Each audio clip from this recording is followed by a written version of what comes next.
L'histoire que je vais vous raconter est intitulée Rita.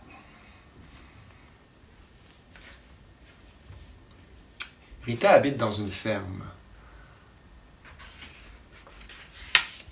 C'est une histoire qui a été écrite par Laurence Bourguignon et illustrée par Michael Durieux.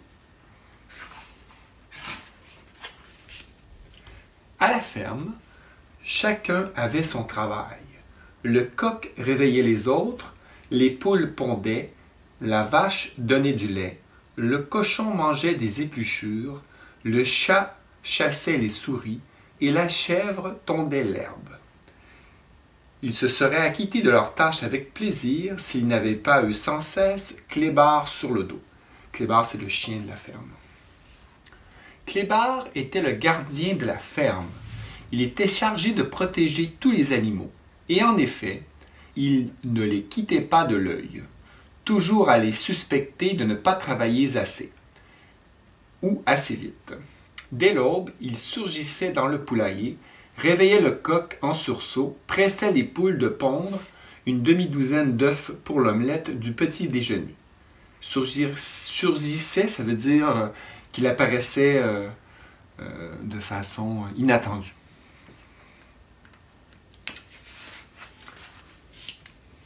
Ensuite, il filait à l'étable et mordillait les jarrets de la vache, au risque de faire tourner son lait.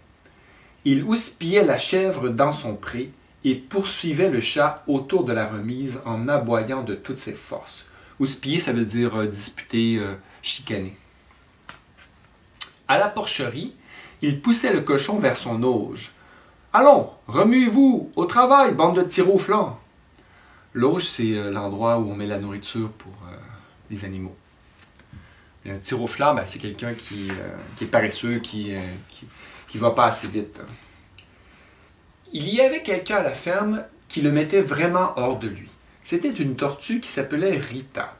Rita ne faisait rien. Elle ne pondait pas, elle ne fabriquait pas de lait, et ne chassait pas les souris. Elle bougeait à peine, et quand elle bougeait, c'était avec une lenteur exaspérante. « Dépêche-toi, espèce de fainéante, si tu crois que je n'ai que ça à faire. Je me doute bien que non, mais ne t'inquiète pas, Clébard, je suis beaucoup plus rapide que tu te l'imagines. Si c'est vrai, pourquoi ne te presses-tu pas un peu? Je le ferais si c'était nécessaire, affirma la tortue. Clébard s'esclaffa. Je serais bien curieux de voir ça. Tu le verras, dit Rita, rendez-vous demain à 8 heures devant la barrière. Le premier qui aura fait le tour de la ferme aura gagné.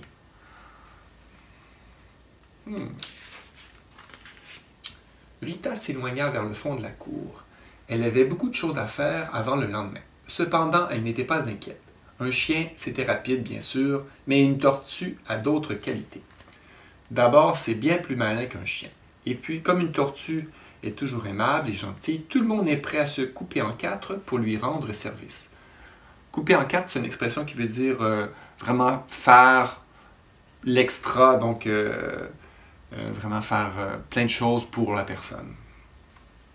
Quand Clébard se montra le matin suivant, Rita était déjà là. « J'aimerais mieux courir dans l'herbe de l'autre côté de la haie, pour ne pas rayer ma carapace, » dit-elle. Clébard réfléchit. « C'est plus agréable de courir dans l'herbe que sur le sentier, » répondit-il. « Mais comme tu es plus petite que moi, je veux bien. Si je perds, poursuivit la tortue, je m'engage à désherber le potager. C'est ça, et si tu gagnes, je te donne ma place, » ricana le chien.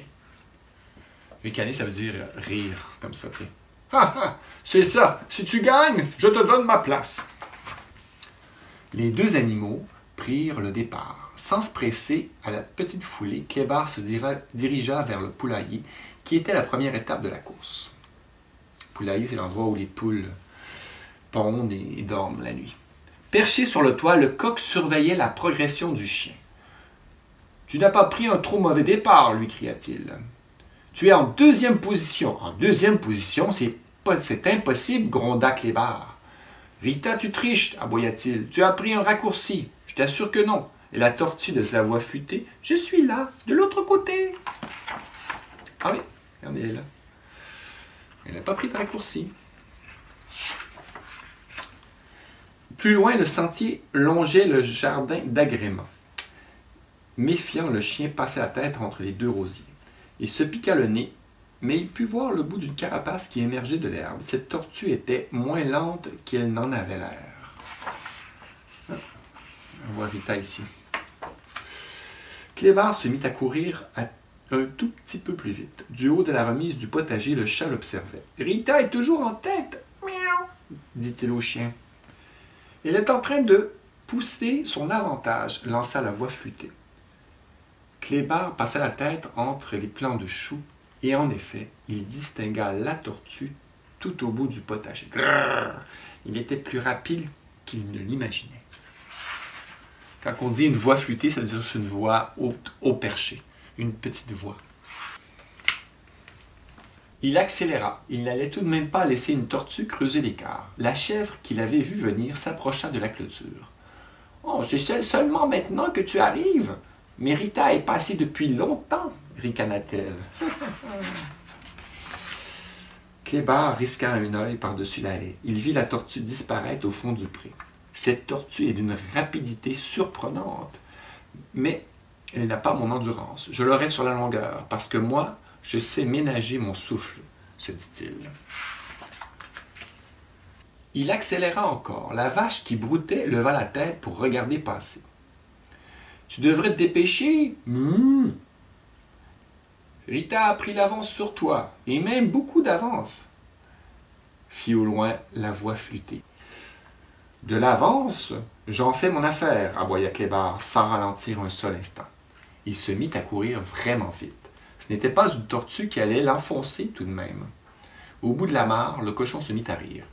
« Tu peux arrêter de courir, dit-il. Rita est passée depuis si longtemps qu'elle doit être arrivée à l'heure qu'il est. » « Il est hors de question que je laisse gagner une tortue, rugit Clébard. Et il courait à ventre à terre à présent, et ses pattes soulevaient un nuage de poussière. Quand on dit ventre à terre, ça veut dire très très très vite. En le voyant approcher, Rita, qui somnolait au soleil, leva la tête et s'étira paresseusement. « Ah, te voilà enfin, dit-elle. Je commençais à m'inquiéter. Tu me déçois beaucoup, Clébard. Je crois que les autres animaux seront très déçus également. » Ouf, Clébard, il est tout essoufflé. Et Rita est arrivée en premier. Quand ils apprendront que le gardien de la ferme est silent. Ah, regardez. Rita, elle s'est fait aider pour faire sa course. Tous les animaux de la ferme l'ont transportée pour qu'elle soit plus rapide. Et qu'on a dû lui trouver un remplaçant.